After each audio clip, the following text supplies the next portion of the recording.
Campus প্লাসের আরেকটি নতুন প্রতিবেদনে আপনাদের সবাইকে স্বাগত। ছোটবেলা থেকেই পড়ে এসেছি বা এখন যারা ছোট আছে তারাও পড়ছে যে আমরা ইংরেজদের অধীনে ইংরেজদের পরাধীন ছিলাম। ইংরেজরা আমাদের দেশ শাসন করেছে 200-300 বছর। কিন্তু তারপর একটা প্রশ্ন আমাদের কখনো মাথাতে তো অতি অবশ্যই জাগে, কিন্তু হয়তো ততটা সবসময় ঘুরে দেখা হয় না। এই যে ইংরেজরা, এদের পরিচয় কী? এরা ইংরেজি ভাষাতে কথা বলেন, সেটা তো বোঝা গেল, কিন্তু তার সঙ্গে আরেকটা ব্যাপারও তো আছে, এরা কোন দেশের অধিবাসী। অর্থাৎ আমরা তো 3-4টে টার্ম তো খুব ইজিলি যাকে বলে ব্যবহার করি। তার মধ্যে একটা হচ্ছে England, Britain, great Britain, United kingdom.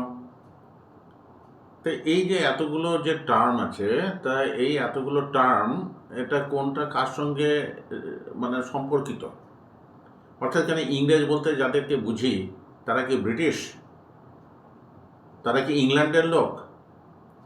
তাহলে এই যে স্কটল্যান্ড, ওয়েলস, এই ধরনের যে সমস্ত দেশগুলো আছে, সেই ধরনের যে এই দেশগুলোর যে অধিবাসী তাদেরকে কি বলে? মোটামুটি এরকম একটা ব্যাপার মাথায় রেখেই কিন্তু আজকের এই এপিসোডের চিন্তা। তার আগে কথা বলে নিই, আমি নিজেও যে জানতাম খুব ভালো তা নয়। যখন যেটা জানার চেষ্টা করেছি তখন সেটা কিন্তু আপনাদের সঙ্গে শেয়ার করছি। সেই জন্যই মনে হলো যে এই যে ইংল্যান্ড, ব্রিটেন, ইউনাইটেড কিংডম, এই যে ব্যাপারগুলো, এই ব্যাপারগুলো নিয়ে যে ধোঁয়াশা যেটা আছে, সেই ধোঁয়াশাটা কিন্তু একটু পরিষ্কার করে নেওয়া প্রয়োজন। কিন্তু এটা করতে গিয়েও আরও একটা জিনিস দেখেছি যে আরও বেশ কয়েকটা জিনিস কিন্তু এর সঙ্গে সঙ্গে চলে আসে। ফলে ইংল্যান্ডের ওপর একটা সিরিজ অফ এপিসোড করতে হবে। বেশি তো পারবো না, আমার যে স্বল্প বিদ্যা বুদ্ধি অনুযায়ী আমি যে 3-4টে এপিসোড করার কথা ভেবেছি, তার মধ্যে প্রথম এপিসোড হচ্ছে যে এই নামগুলোর মধ্যে কার সঙ্গে কার কি পার্থক্য। ইংল্যান্ডই বা কি, ব্রিটেনই বা কি, গ্রেট ব্রিটেন মানে কি, আর এদের পারস্পরিক সম্পর্কই বা কি। এটা করতে গিয়ে তখন মনে হলো যে আচ্ছা, আরেকটা তো এপিসোড করা প্রয়োজন। সেটা হচ্ছে এই ইংল্যান্ড দেশটা তৈরি হলো কবে এবং কিভাবে। তারপরে কিন্তু ব্যাপারটা আসবে যে আচ্ছা, এই যে 4টে দেশ আছে, আমেরিকাতে জানি যে 50টা প্রদেশের নিয়ে আমেরিকাতে আছে যুক্তরাষ্ট্র, সেই জন্যে ওর নাম হচ্ছে ইউনাইটেড স্টেটস অফ আমেরিকা। কিন্তু ইংল্যান্ডের নাম হচ্ছে United kingdom. How United kingdom was formed, এর যে প্রশাসন সেটা কিভাবে চলে।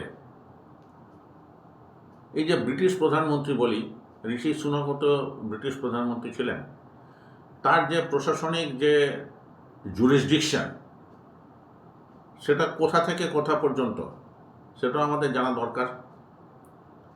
কারণ সেটা যদি আমরা না জানি, তাহলে কিন্তু এই যে বিভিন্ন ক্ষেত্রে আমরা যে সংবাদ পড়ি, রাজনৈতিক হোক, প্রশাসনিক হোক বা অন্যান্য সংবাদগুলো পড়ি, এগুলো কিন্তু আমরা ভালো করে ফলোই করতে পারবো না। এবং তারপর আরেকটা জিনিসও যেটা আমরা সবাই দেখছি, সেটা হচ্ছে যে ব্রিটেনে বা ইংল্যান্ডে, এখানেও সেই একই ব্যাপার হচ্ছে, ব্রিটেন বা ইংল্যান্ডে ঘন ঘন প্রধানমন্ত্রী বদল হয়। এই কিছুদিন আগে পর্যন্ত ছিলেন কিয়ার স্টারমার, কোনো নির্বাচন নেই, কিছু নেই, তেমন কোনো ঝুট ঝামেলা কিছু নেই, কিন্তু হঠাৎ দেখা গেলো প্রধানমন্ত্রীটা পাল্টে গেছে। ঋষি সুনাকও একটা নির্বাচনের পরে তিনি প্রধানমন্ত্রী হয়েছিলেন, তিনিও মাঝপথে ছেড়ে গেছেন।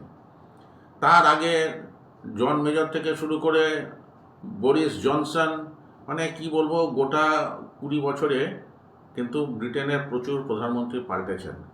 এই ঘন ঘন পাল্টায় কেন? এটা আরেকটা এপিসোড হবে।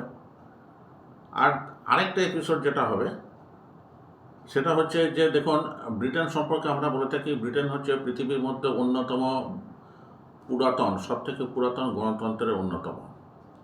এবং এটাও ঠিক যে আমাদের যে সংবিধান, সেটা কিন্তু ব্রিটেনের আদলেই তৈরি হয়েছে অনেকটা।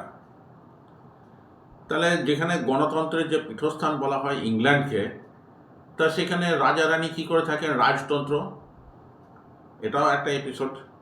ফলে এরকম 4-5টা এপিসোড করব।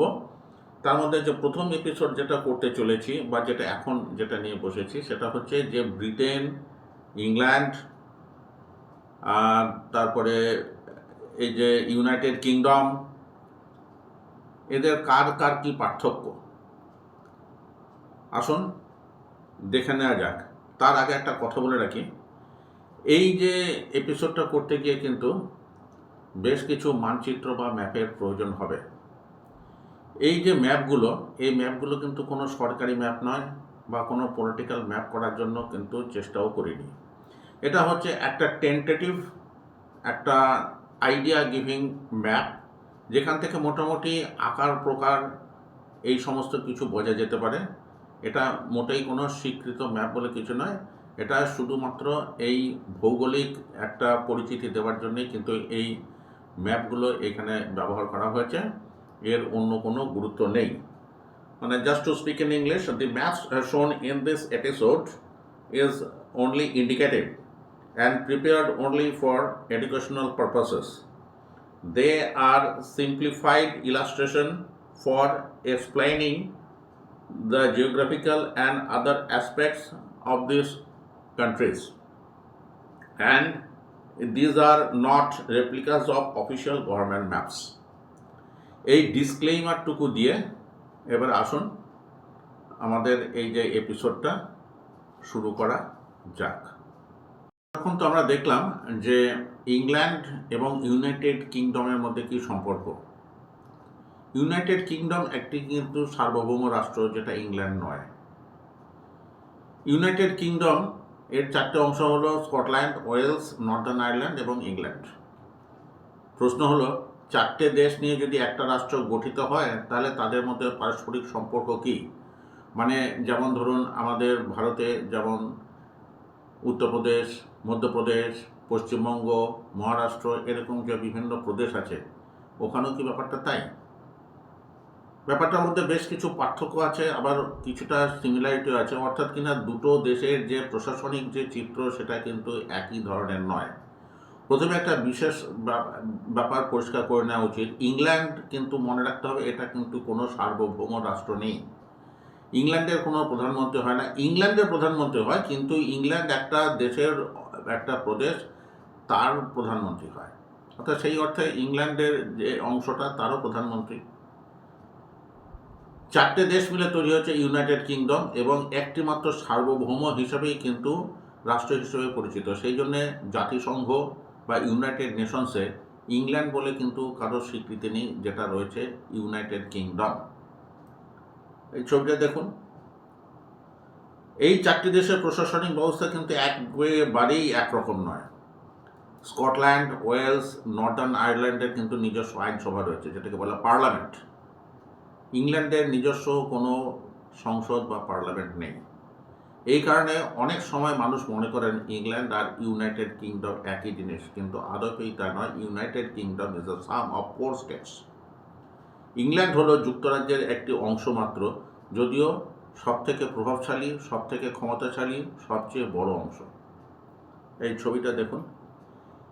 এই মৌলিক সাংবিধানিক সম্পর্কটা বুঝতে পারলে কিন্তু পরবর্তী আলোচনাগুলো অনেক সহজ হবে। একটা প্রশ্ন ভেবে দেখুন, যদি ইংল্যান্ডের নিজস্ব কোনো সংসদ না থাকে তাহলে ব্রিটিশ প্রধানমন্ত্রী ঠিক কার প্রধানমন্ত্রী, ইংল্যান্ডের না ইউনাইটেড কিংডম?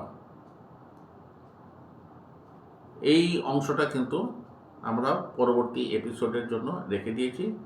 এই এপিসোডটা কিন্তু খুব একটা বেশি দীর্ঘায়িত করছে না, কারণ এটা নিয়ে একটু বিস্তৃত আলোচনার প্রয়োজন আছে। এতক্ষণ তো আমরা দেখলাম যে ইংল্যান্ড এবং ইউনাইটেড কিংডমের মধ্যে কি সম্পর্ক। ইউনাইটেড কিংডম একটি কিন্তু সার্বভৌম রাষ্ট্র, যেটা ইংল্যান্ড নয়। ইউনাইটেড কিংডম এর চারটে অংশ হলো স্কটল্যান্ড, ওয়েলস, নর্দার্ন আয়ারল্যান্ড এবং ইংল্যান্ড। প্রশ্ন হলো, চারটে দেশ নিয়ে যদি একটা রাষ্ট্র গঠিত হয় তাহলে তাদের মধ্যে পারস্পরিক সম্পর্ক কি? মানে যেমন ধরুন আমাদের ভারতে যেমন উত্তরপ্রদেশ, মধ্যপ্রদেশ, পশ্চিমবঙ্গ, মহারাষ্ট্র, এরকম যে বিভিন্ন প্রদেশ আছে, ওখানেও কি ব্যাপারটা তাই? ব্যাপারটার মধ্যে বেশ কিছু পার্থক্য আছে, আবার কিছুটা সিমিলারিটিও আছে, অর্থাৎ কিনা দুটো দেশের যে প্রশাসনিক যে চিত্র সেটা কিন্তু একই ধরনের নয়। প্রথমে একটা বিশেষ ব্যাপার পরিষ্কার করে নেওয়া উচিত। ইংল্যান্ড কিন্তু মনে রাখতে হবে, এটা কিন্তু কোনো সার্বভৌম রাষ্ট্র নেই। ইংল্যান্ডের কোনো প্রধানমন্ত্রী হয় না, ইংল্যান্ডের প্রধানমন্ত্রী হয়, কিন্তু ইংল্যান্ড একটা দেশের একটা প্রদেশ, তার প্রধানমন্ত্রী হয়। অর্থাৎ সেই অর্থে ইংল্যান্ডের যে অংশটা তারও প্রধানমন্ত্রী। চারটে দেশ মিলে তৈরি হয়েছে ইউনাইটেড কিংডম, এবং একটি মাত্র সার্বভৌম হিসাবেই কিন্তু রাষ্ট্র হিসেবে পরিচিত। সেই জন্যে জাতিসংঘ বা ইউনাইটেড নেশনসে ইংল্যান্ড বলে কিন্তু কারোর স্বীকৃতি নেই, যেটা রয়েছে ইউনাইটেড কিংডম। এই ছবিটা দেখুন, এই চারটি দেশের প্রশাসনিক ব্যবস্থা কিন্তু একবারেই একরকম নয়। স্কটল্যান্ড, ওয়েলস, নর্দার্ন আয়ারল্যান্ডের কিন্তু নিজস্ব আইনসভা রয়েছে, যেটাকে বলা পার্লামেন্ট। ইংল্যান্ডের নিজস্ব কোনো সংসদ বা পার্লামেন্ট নেই। এই কারণে অনেক সময় মানুষ মনে করেন ইংল্যান্ড আর ইউনাইটেড কিংডম একই জিনিস, কিন্তু আদপেই তা নয়। United kingdom is the some of 4 states. England হলো যুক্তরাজ্যের একটি অংশ মাত্র, যদিও সবথেকে প্রভাবশালী, সবথেকে ক্ষমতাশালী, সবচেয়ে বড় অংশ। এই ছবিটা দেখুন। এই মৌলিক সাংবিধানিক সম্পর্কটা বুঝতে পারলে কিন্তু পরবর্তী আলোচনাগুলো অনেক সহজ হবে। একটা প্রশ্ন ভেবে দেখুন, যদি ইংল্যান্ডের নিজস্ব কোনো সংসদ না থাকে, তাহলে ব্রিটিশ প্রধানমন্ত্রী ঠিক কার প্রধানমন্ত্রী? ইংল্যান্ডের না ইউনাইটেড কিংডম? এই অংশটা কিন্তু আমরা পরবর্তী এপিসোডের জন্য রেখে দিয়েছি। এই এপিসোডটা কিন্তু খুব একটা বেশি দীর্ঘায়িত করছে না, কারণ এটা নিয়ে একটু বিস্তৃত আলোচনার প্রয়োজন আছে। এবারে যদি সাম আপ করতে হয় তাহলে কি বলবো, যে আমরা এইবারে শুধু পারস্পরিক সম্পর্ক বা নামের অর্থটা বুঝতে পারলাম, যে ইংল্যান্ড মানে কি, ব্রিটেন মানে কি, গ্রেট ব্রিটেন মানে কি, ব্রিটিশ আইলস মানে কি, স্কটল্যান্ড, ওয়েলস এরা কোথায় অবস্থিত সেটা তো জানলাম। প্রথমে বুঝলাম British আইলস, great Britain, United kingdom এবং ইংল্যান্ড, এই চারটে শব্দের অর্থ কি। এরা কিন্তু কোনো অর্থেই এক নয়। বাস্তবে এদের প্রত্যেকটির নিজস্ব ভৌগোলিক এবং সাংবিধানিক অস্তিত্ব এবং পরিচয় রয়েছে।